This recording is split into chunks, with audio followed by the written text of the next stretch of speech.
Hey, what's up, fam? Thank y'all for tuning in once again. And as always, be sure to like, share, comment, subscribe. And when you subscribe, hit that notification bell so every time I drop a video, you will be notified. Today, I want to talk about part of the Young Dolph murder story that I feel needs to be touched on. And it's probably just as important as finding the killers, which I do believe that the internet is probably already put out there who killed the young brother. If you watch enough YouTube videos, look at some Instagram posts, TikTok videos and stuff, you see just a lot of evidence out there. Maybe considered circumstantial, but hey, it is what it is. Like I say, most time with stories like this, the streets already know who did it. Who's behind it. There's a lot of speculation, but eventually everything will come out in the wash, as the old people used to say back in the day. But today, like I said, I want to talk about something that I feel is maybe just as important as finding killers, and that's about the cookie shop itself. And one of the things that is not really being talked about is this cookie shop has been shut down since the murder.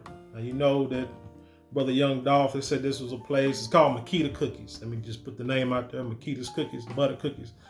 Was a spot that Young Dolph frequented a lot. Says his favorite cookies, he'd always stop by there. Hey, I know myself, there's a cookie shop in Waxahachie, Texas. Actually, it's called the Dessert Spot. And shoot, I'm up in there once a week. As a matter of fact, with this being the day before Thanksgiving, I think I'm gonna go in today and grab my weekly treats, because usually I grab them around about Thursday, Friday, whatever, depending on what the schedule is. But anyway, Makeda Cookies, Young Dolph went in there, I say frequented a lot. He was in there purchasing cookies and he got gunned down by these young thugs.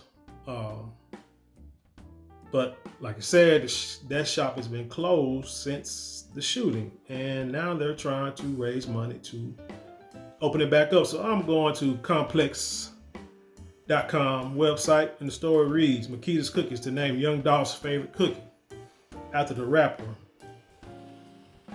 and raises $85,000 for shop reopening fund. And this is a story, like I said, on Complex Magazine, on complex.com. It's also on one of the YouTube channels for the news station out there. I'm going to post a link in the description of the article and of the GoFundMe page. And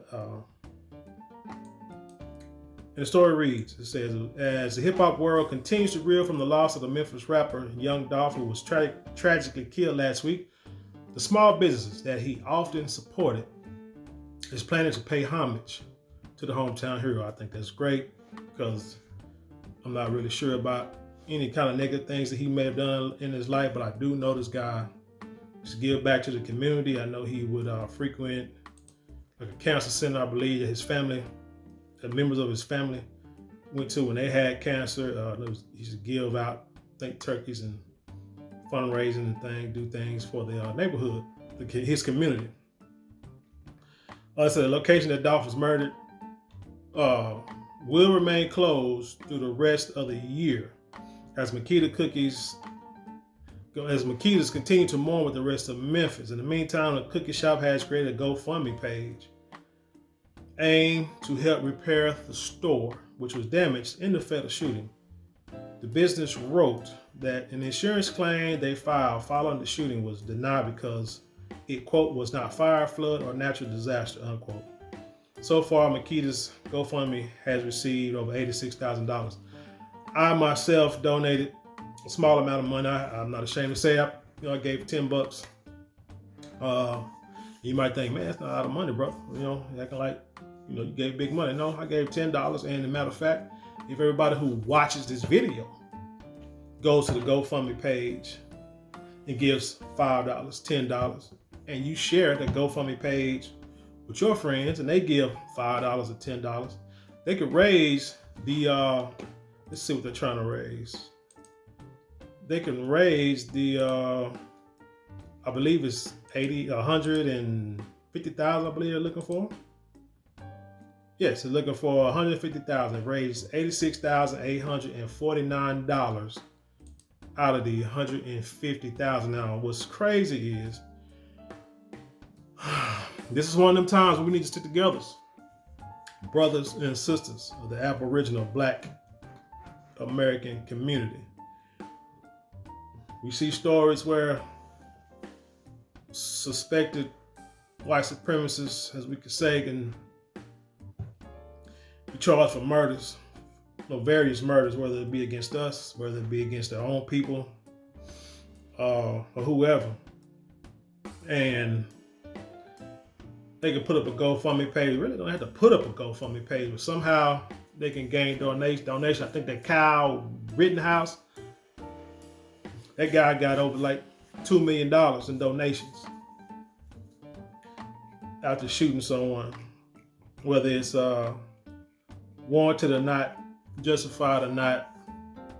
They raised the money, $2 million, boom, for defense fund. Something that is like what is guaranteed to get off of. You see what I'm saying? So they raised that kind of money.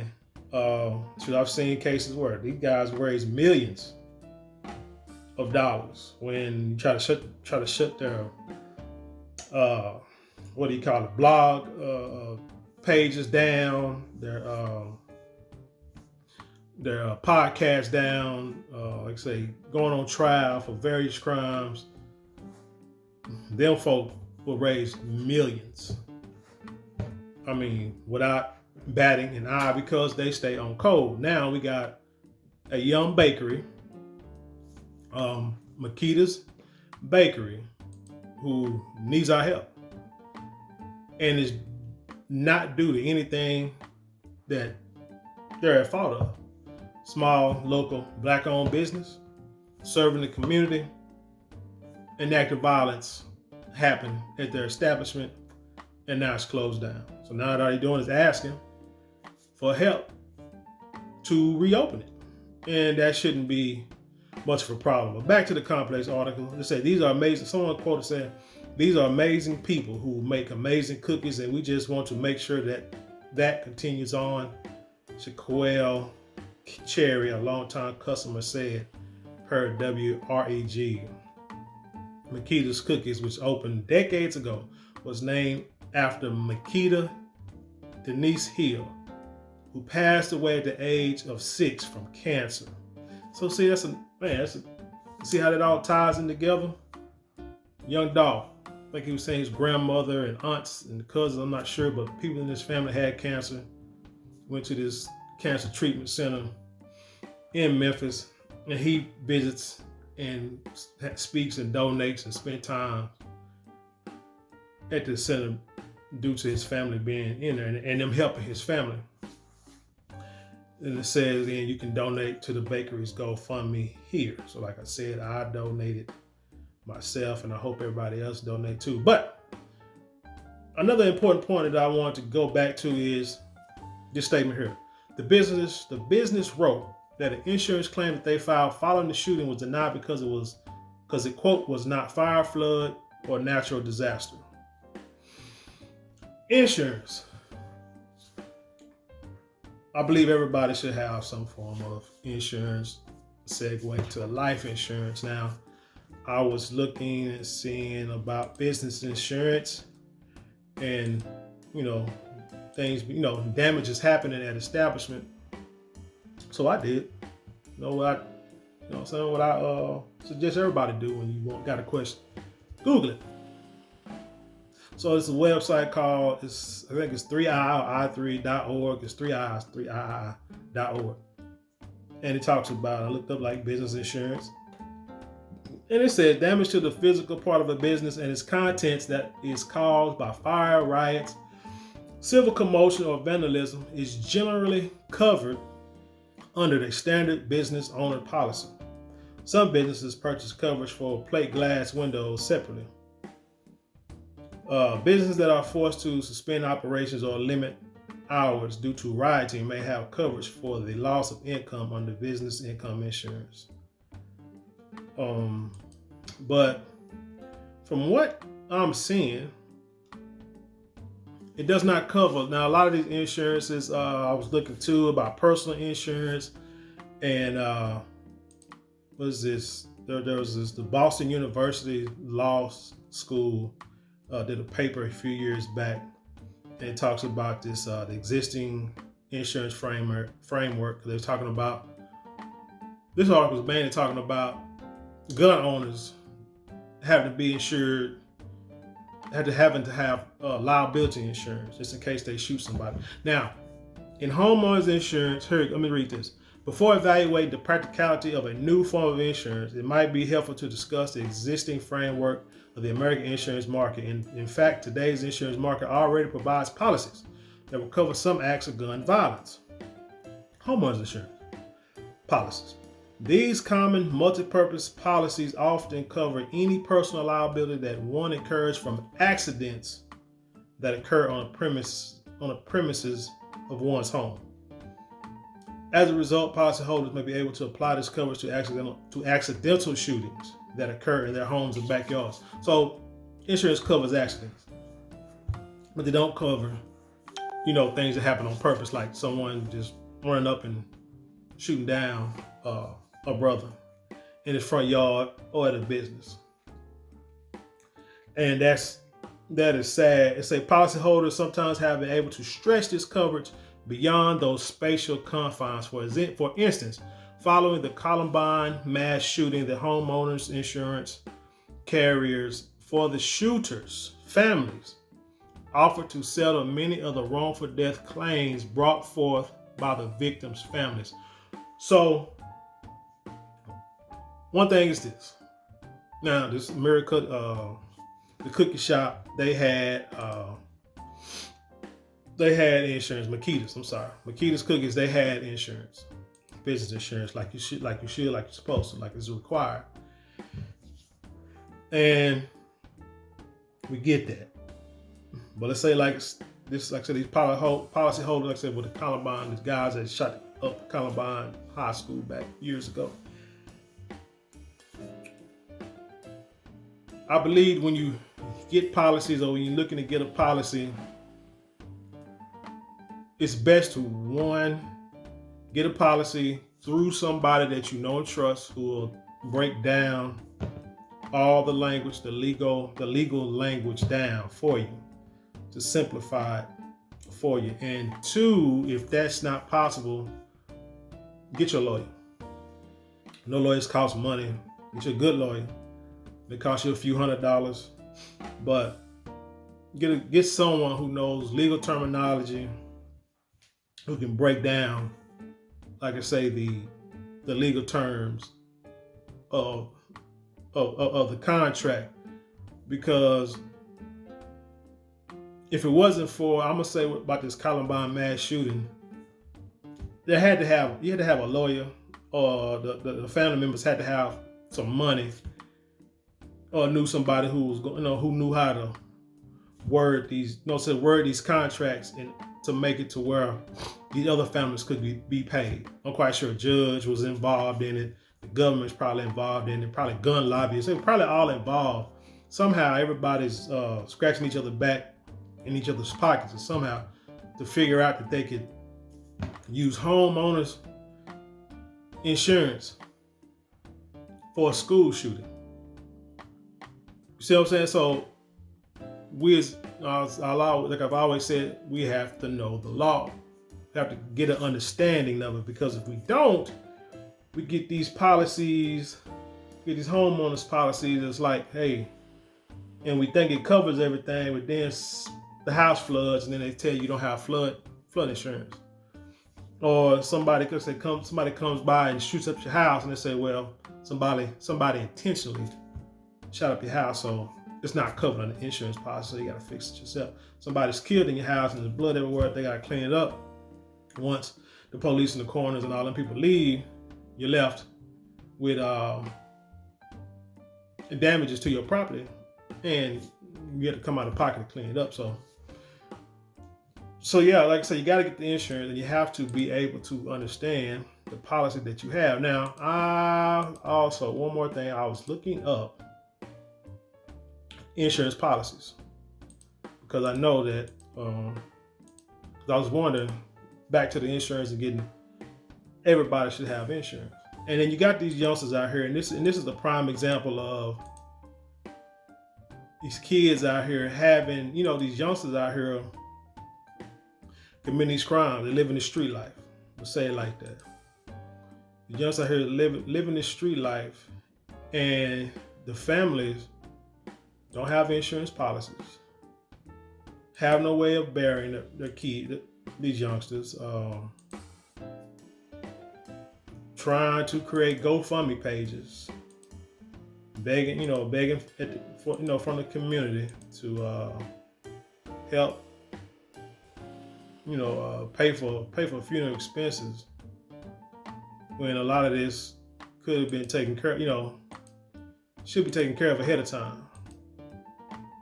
So I was looking up, like I said, insurance policies, and it says that the average insurance policy for,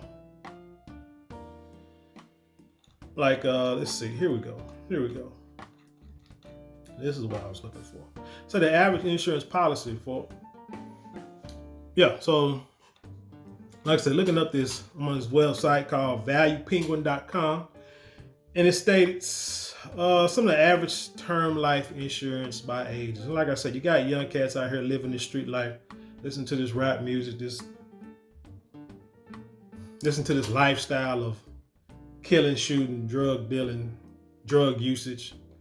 And a lot of these guys are out here, dying from it and killing from it. So it's like you got these youngsters, and a lot of times, older people get caught in the cross, because it could have easily been these owners of this cookie shop could have easily been hit by these bullets. Okay, so what I'm looking at is, like I said, it's saying the average term life insurance rates by age. Because people might think, oh man, life insurance is a lot, but truly it's not. Like in term life, it's based on policy that may last like 10 years, 20 years, depends on how you want to, depends on how much you want to get, how long you want the policy to last, and then how much coverage you want to have. So let's say term life insurance quote below are for a 20-year term life insurance policy with a death benefit of $500,000. Let's say the age of 21, a non-smoker. These are non-smoker policies. This is the average. At age 21, it's like $31 a month. At age 30, it's like $33 a month.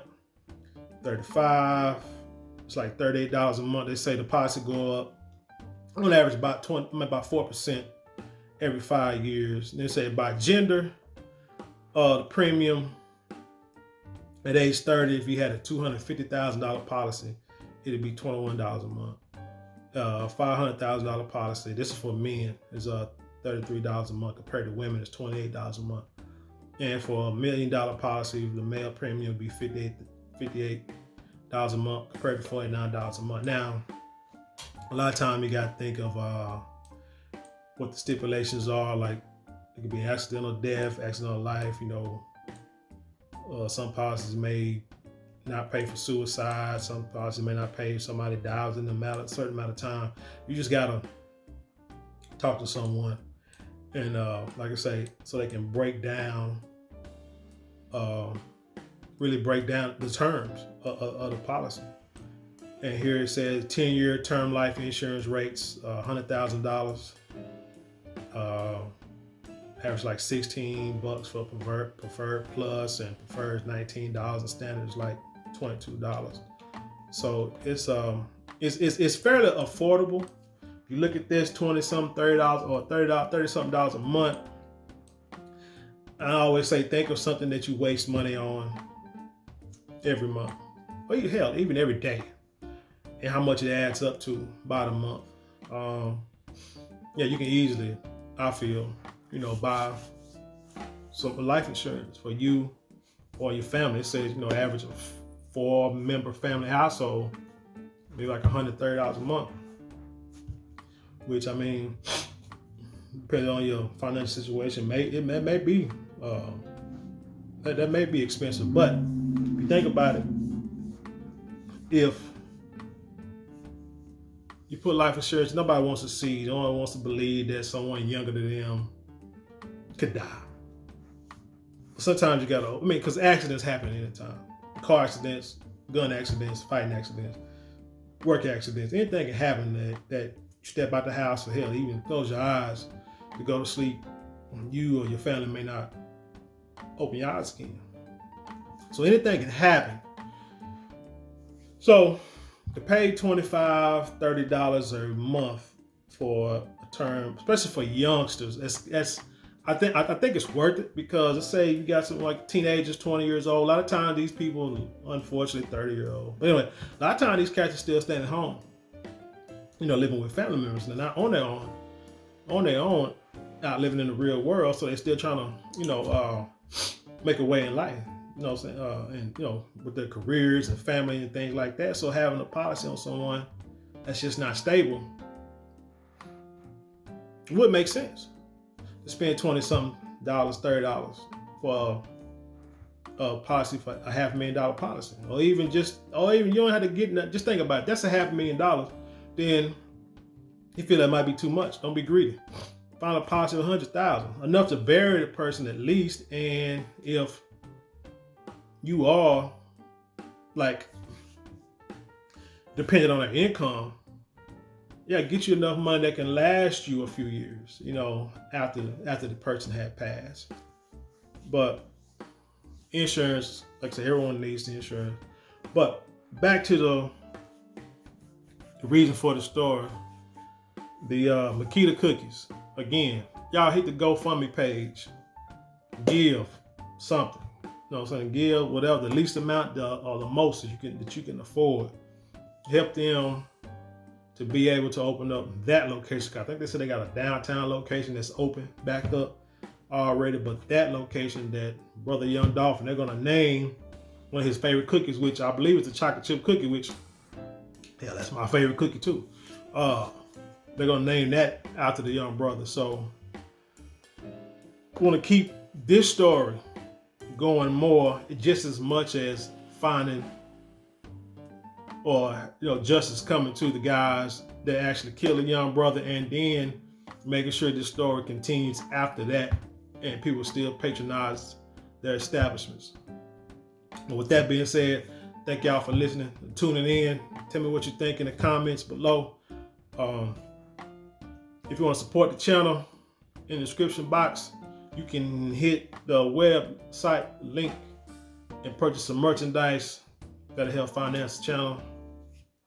If you think about starting your own YouTube channel, click the TubeBuddy link. It's a great way to get started, to try to show you how to streamline these things. They'll have like the hot topics, hot news topics, the latest stories, the best tags to put in your story so you can increase that viewership, which in turn can increase your members, your subscribers. And with that being said, I'll leave you the same way that I came, and that's with peace.